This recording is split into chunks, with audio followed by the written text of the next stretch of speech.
Hello everyone, I am Xiao Gang. Okay, before installing the environment, let's first go over what steps we need to take for installation. First, we need to find our account on Jihu. Then we put this place here, and after clicking into Zihu, let's look. This place is directly Xiao Gang. Note that it has 3 gangs. Okay. So you should be able to receive me.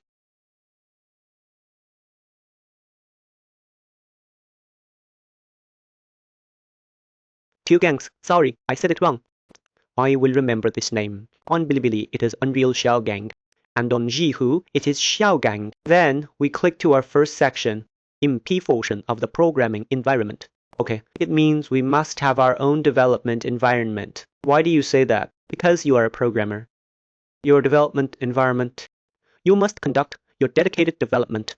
Otherwise, if you use a general environment, it will cause some problems. It means that even with the same set of code, in your environment it works, but in someone else's environment, it won't run. So we need to build our own basic. First, set up the basic development environment, and then do a private custom integration, okay? Then we will still use Unreal Engine. This is our lecture material. We haven't written about that yet. However, since I just started recording what you record later, all this content will be recorded and uploaded for everyone. Right, don't worry everyone. To start, there's just this first slide. This environment is basically done. Then we first install the Epic launcher. It's actually very simple. After you click on the official Epic website and go in, then we just continue installing it all the way. It's actually the same as installing a game. And what you need to pay attention to is there might be an issue, that is, after you install the Epic launcher, you need to move the location of this cache library. Don't let it go onto the C drive again. Don't put it on the C drive. Why is that? Because it's just like playing a game. Don't install too many things on the C drive. Actually, if you notice, our C drive is actually pretty big. We directly left a T on our C drive. Then all our hard drives are unpartitioned. Right. The C drive has reserved a T. This one T actually, if yours is 512 gigabytes, it definitely won't be enough to ensure fast loading speeds. And then your working drive, at least 2 terabyte SSDs, a mechanical drive for data. You can make it as big as you want. The mechanical data I have, all of it is backed up using an NAS. I'm afraid of it failing because there's too much of it. Okay, so this place is mainly about us doing a cache after downloading it. After caching, there's nothing else. Then we can switch the settings of this Unreal Engine. Switch its language. You can go look at news from different regions. We will demonstrate it to everyone. Let me demonstrate. We can see. What you're seeing now is this news. We will switch to English later. Let's see if we can successfully access it this way. Restart now. If this doesn't work, everyone please try it yourselves. We can at most check the English. If there are other languages, I might not be able to keep up. Did you see that? New realist. Inside on your game animation, simple workthrough, weakling sport, night, game humiliation, simple project, realist. You can see that, right? It's different from ours, right? Very interesting. Are they really different? I should switch this side back. Okay.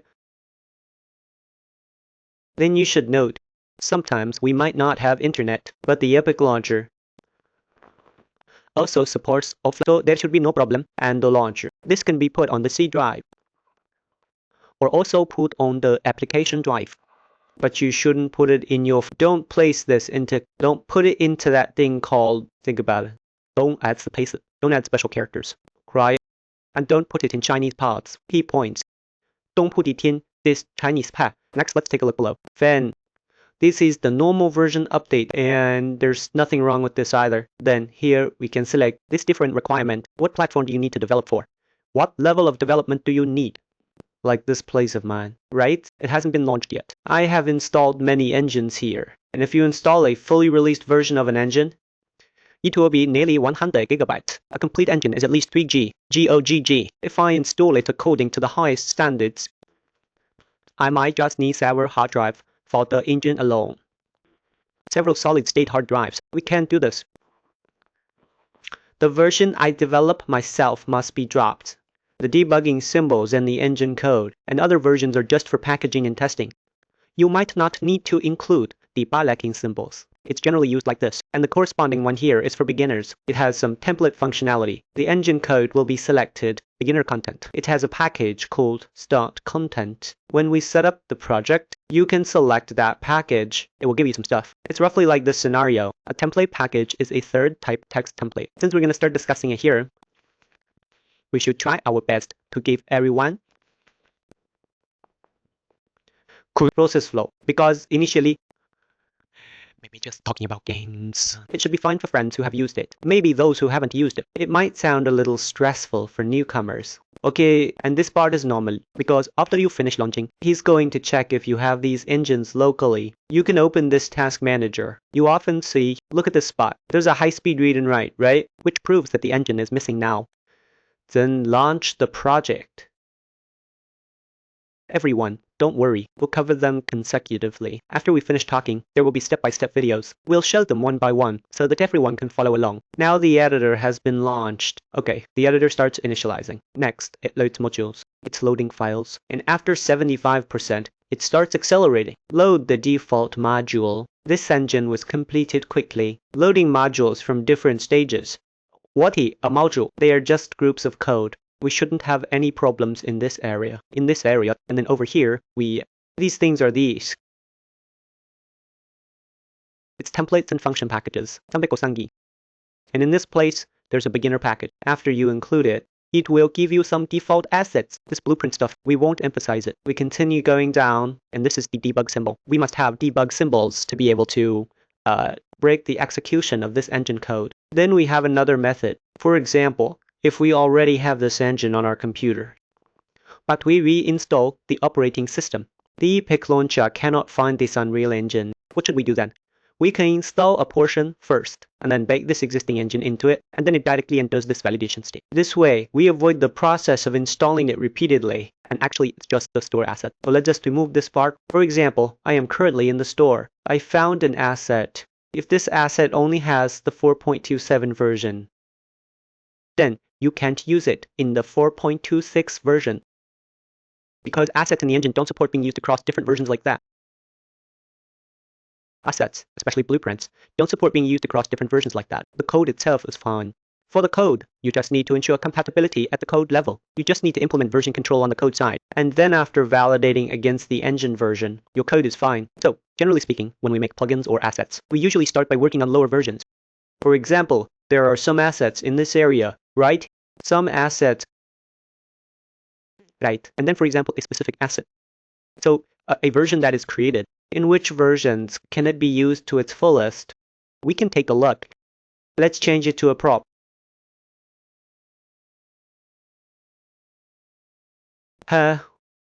Let's change it to a human character model. Our Unreal Engine 5 plan at this point, right? Then you can find that it only supports 5.0 to 5.4. So it proves that this version of 4.27 cannot use this asset. Then you can directly create it here and add it to the project. That's enough. If you are using the Yuanman engine version, you cannot directly take the Yuanman engine. Getting it into our Unreal Engine, you can only create a version for the same engine or assets of a lower engine version, and then using asset migration to import it. Okay, this is just a compatibility issue. And then our Unreal Engine Marketplace, it mainly maintains the 3 latest versions of the engine. For example, we are currently on UE5 5.4. So the 3 main versions that we currently support are, that is, 5.4, 5.3, and 5.2. The code and plugins for these 3 versions are all reliable. If we go back to older versions like 5.1, 5.0, or 4.27, we cannot perform real-time updates or maintenance. This is a primary function of the Unreal Marketplace. Then you can see our version number. It is composed of 3 digits. This is the first major version number. This is the second, and this is the third. So corresponding to our code inside this file, we often use this red element to control our engine version. So this is called the major version. It's called the mini version. A partition, this is the major version. This is the minor secondary version. And then this is the patch version. Generally speaking, there's some little knowledge about this version. Generally speaking, is what we usually consider from 4.24 to 4.25 is a major version span update. From 4.27 to 5.0 is a major version span update. And also from 5.0 onwards, every single version is a huge update. And also, within that version number 3 is for patch content, and we usually don't use this 0 version unless it's this specific version, right? So because of this 0 version, as a major engine version, when it was first released, there might just be some small bugs. That's pretty normal too, right? And then when we develop, we usually lock down a fixed version. You don't touch it after that, unless you are an independent developer. You have the ability to track things in real time. The thing is, if you use the latest version, there will be a problem. Those plugins might not support it. That's quite awkward. For example, if you want to use a hot top daving peak, or if you use some general plugins. So we actually recommend using the 5.3 version. Right now is more recommended. Using 5.2 is a bit old, but using 5.4 is too new. So that's the problem. And this is the release version engine. You finished explaining it to him. And this is us explaining how to install it. This version coded engine. First, this version coded engine is very powerful. Supports us modifying the engine anywhere and then packaging this dedicated server, writing our independent program. But it will bring a problem. For example, if I type some code here, we point to our most core module. We set up one here. For example, I can't see this code. We can't find it here. Let's find a U object. Take a look, click on it. For example, if we modify this file, then all files that reference it, everything would have to be rewritten. You'll find that the cost of developing it once is very high. The cost of developing it once is very high. So at this point, we can modify the code of this engine. Then we can package this DS and package this dedicated server. What is a dedicated server? DS, this is related to the network part. We shouldn't focus on that in the first phase. In the second and third phases, it will definitely involve networked game development. So this DS is actually a server deployed in the cloud. And we players or clients that can connect to it. And over here are some standalone programs. We will also explain these standalone programs later. They help us realize many functions in the engine, especially things like this UBD. So the Unreal Engine version is extremely powerful, but it is essentially just one engine. It requires 300 gigabytes of hard drive space, and it must be solid state, right? Then most of us actually don't need this Unreal Engine. Right. In fact, we are using the released version of the engine. Everyone can use debug symbols, meeting our requirements. And over here, there is an official document, which explains how to download this Unreal Engine. Let me see if I can click on it. It should be possible, right? Actually, if you directly access its official repository here, first, you must note that these points are very critical. You need a GitHub account and you need an Unreal Engine account. You must bind your Unreal Engine and GitHub accounts and also apply for the Unreal Engines. You want in repository access permission. Then you can access and download it. We will have a tutorial on this later. And this is the U1 in repository for Unreal Engine. Let me see if I can open it smoothly here. This GitHub, it can be opened right now. No big problem. Then you can take a look at. There are some comments here. For example, it specifies. Take a look. It specifies some compilation environment settings. If you run into environmental issues sometimes, and then search through our official documentation, check out our official repository here. Okay, let's look below. This is a simple workflow. There are two ways to download it. The first way to download it is actually very simple. We just go to this location. When you do yap or click release, we can access the source code directly, download it. Then you can just follow the process and execute it. Also pay attention to the size. It's usually about 400 to 500 megabytes. If it's too small, it means there's an issue with your internet connection. After the download is complete, we can proceed with processing it. The process for this step is actually quite simple. After downloading, you will see something like this. You use this setup to download third-party dependency. It's roughly around 20 gigabytes. And remember to enable multi-threading. Downloads about 20 gigabytes. Let me demonstrate this to everyone. Maybe the subsequent videos won't cover it in such detail. Let's take a look. This engine of mine should be placed in the application. Epic UES on your list. Okay, and then at this spot, this place, just through it. You can start this by double-clicking. We just right-click. In the editor, you can see inside its batch processing, and so on. Here you can set the thread count to 20. You can download it with multiple threads. Don't set the thread count too high. Too many might not be supported.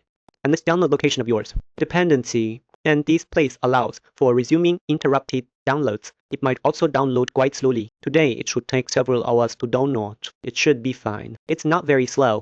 Don't write 1000 here. Just write 20. Too many. I just got an error. using 1000, so there's no problem. And if you are using a much older version, if it's the current version, you need to go to what we just opened. Replace it in the realize or a description file for third-party dependencies. Otherwise, you will encounter errors when downloading dependencies because of historical changes. Then finally, by clicking this genuity project file, it will generate our VS project. We need to install VS first before we can install our saw engine. Otherwise, it will crash. And finally, as the compilation, compiling the engine, it's just that we right-click the project and compile it. And this is a description of the compilation time. You probably need at least to compile 1 to 3 hours depending on the case. If your computer isn't very powerful, it might take half a day just to compile. And during the compilation process, we need to do some processing. Because why do we need to process it? That is, our computer, if we need to specify the version of the Windows SDK as this version, and then our tool chain is this version, you first need to install VS and then specify this version. And the tool chain is this version. At the same time, we specify here our maximum concurrency. I showed it on my laptop. If I use 20, it will directly report a combat overflow. So in this area, I set the jump much lower on my laptop. I adjusted it to around 7 or 8 and also limit memory usage because my laptop's memory is too small. Only level 16, so it reports this error. It will report this error when compiling the project. The memory is too small to handle high concurrency. Most importantly is UBT. We can click on UBT. What is the UBT? I'll explain it in detail later, because the segment we are talking about right now is a little too deep because we just started. It is actually a compiled file. That means the UBT is a standalone program. It will compile our project. So do not edit the within the project or VS this area. Don't change these things. It doesn't make sense. Don't change it because we control it using UBT. We just need to configure the parameters of UBT. We will discuss UBT detail later. That means when we compile Unreal Engine, when it is finished, the configuration in this area might be helpful to you. Okay, then let's continue moving down. We'll go through it first. Then, so this is a simple editor tuning. Simply put, just set the edited language to English. And at the same time, turn off our live coding. And at the same time, also turn off the user data. And also, we need to turn off this bug submission because it reports an HD, an unanswerable yellow error. At the same time, we can modify this shader location. Of course, we don't have to change it. So because we left a T, we won't touch the default things. Because the more we move, the heavier the burden is. And finally, install our VS. It's like one-click installation. Then we directly refer to the official. This should be fine. Just refer to this one. It will tell you which options you need to select. And after the installation is complete, it will perform some tasks. Okay, we covered this in detail in a later video. Okay, so over here there is a Visual Studio's interrogation character body plugin. We don't need it anymore because our VS version is very new. It's the 17.10.5 version. Okay, we can skip this VS code. This is a helper tool. It helps you write project workflow documents for certain projects. When they are used, in fact, when we develop, we don't really use it when developing solely in Unreal Engine. And here are a few recommended plugins. This is mainly for Onically JSON formatting.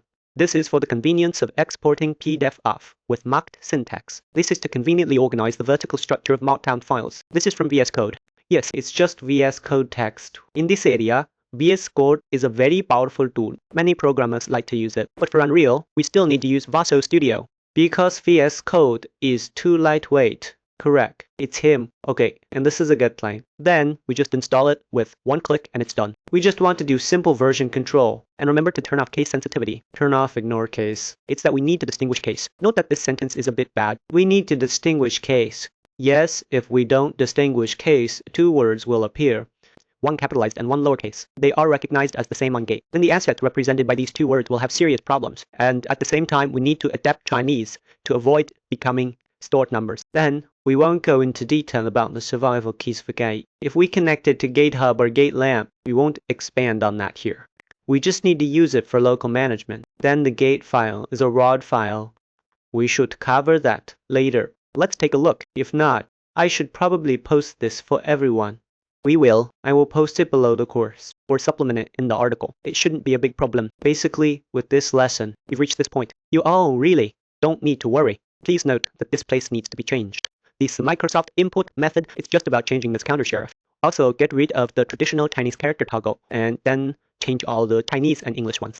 Change all the billion symbols to be one, the English ones, okay? It's very simple. So we simply spent 20 minutes to go over the entire configuration because I want to make sure your project is okay. If you have already confirmed that your project environment is fine, you can go straight to the next chapter, because I think everything I need to cover is basically covered for everyone in a single video. The subsequent videos will cover the actual recording process, roughly speaking. Yes, we have recorded every part for you. Feel free to watch it again if needed, because there might be a few complicated details inside. Okay, thank you everyone.